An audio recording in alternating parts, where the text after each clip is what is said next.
Hello everyone. I don't do these often enough, but I really wanted to break down a specific trade from yesterday evening, just to really talk through it. And I'm going to be doing more of these winners and losers, etc. But I want to talk through this because it had a lot of really important nuances in that I think will be really valuable for you to understand. So if we're looking at the 15-minute chart here, I'll just maximize this.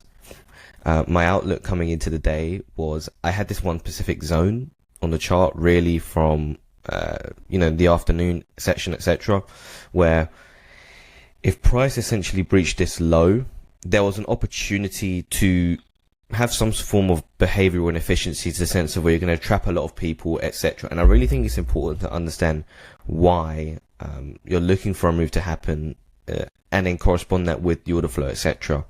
So when price breaches this low, first of all, this is also in London session. So you had a London session low on the day. Price moved to the high, and then you're expecting it to be taking out. So I'm thinking it's going to come down here at least at some point, and it's just what's going to happen down there.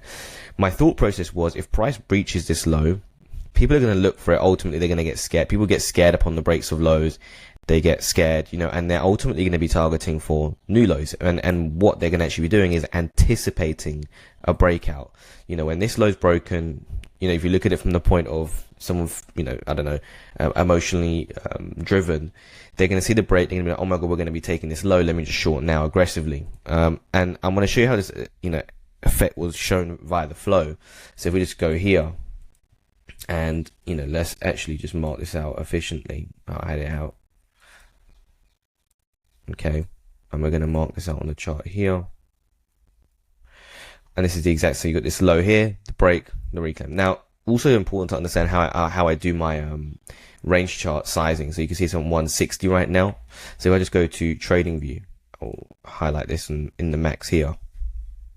Again, this low is broken here, and upon the break, you see this is the ATR, and I'm looking for the ATR on a rolling hourly basis. Okay, so what was the ATR on every single on the hour mark, and then using that as the setting basically for the range chart. So as you can see here, price broke at 8:30. So I started using the 8 o'clock one, which was 96, which I'd then round to 100. I used the 10 increment there, and then again at 9 o'clock it switched to 160, as you can see there.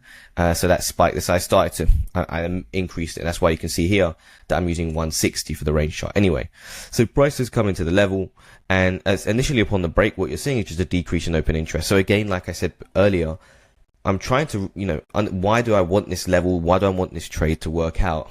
And, the idea was that people are going to be scared and short the breakdown, which isn't present as of yet. You see the break, and open interest declining, net shorts are just, net longs are really, fueling this move down. They're closing, longs are closing more than new shorts are opening.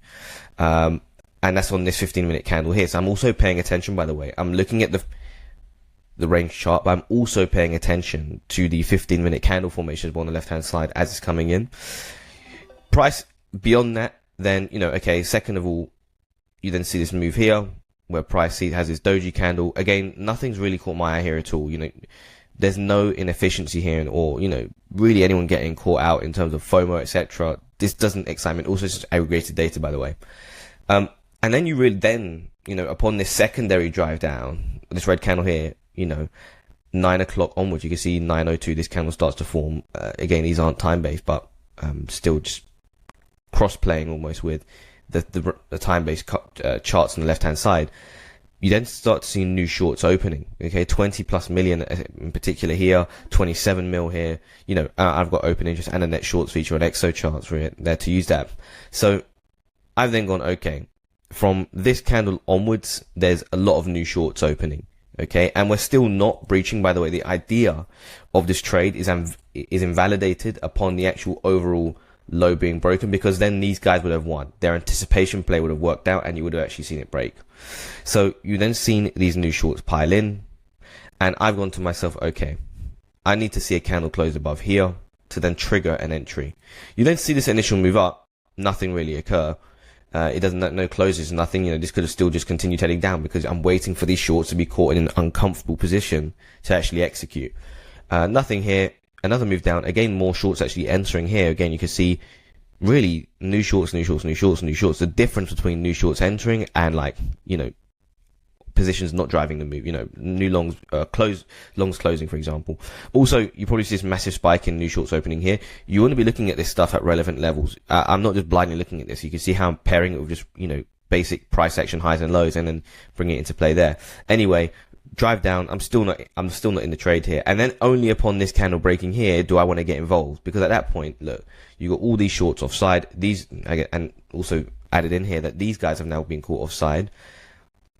And you've got this close here, and the invalidation is now shifted from, instead of being down here, you've got it down here.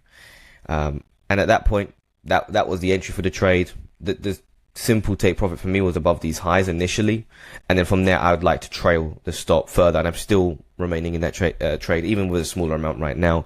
But I'm waiting for some sort of break of structure and then fully close that trade out. But I'm going to do more of these. I really want to do more losing trade breakdowns, because you see this a lot as well. Where a lot of people just talk about winning trades, which I don't want to really do that. I want to do these on a more consistent basis and talk more about the losing trades as well. But yeah, hopefully you enjoyed this one, and I'll catch you all later.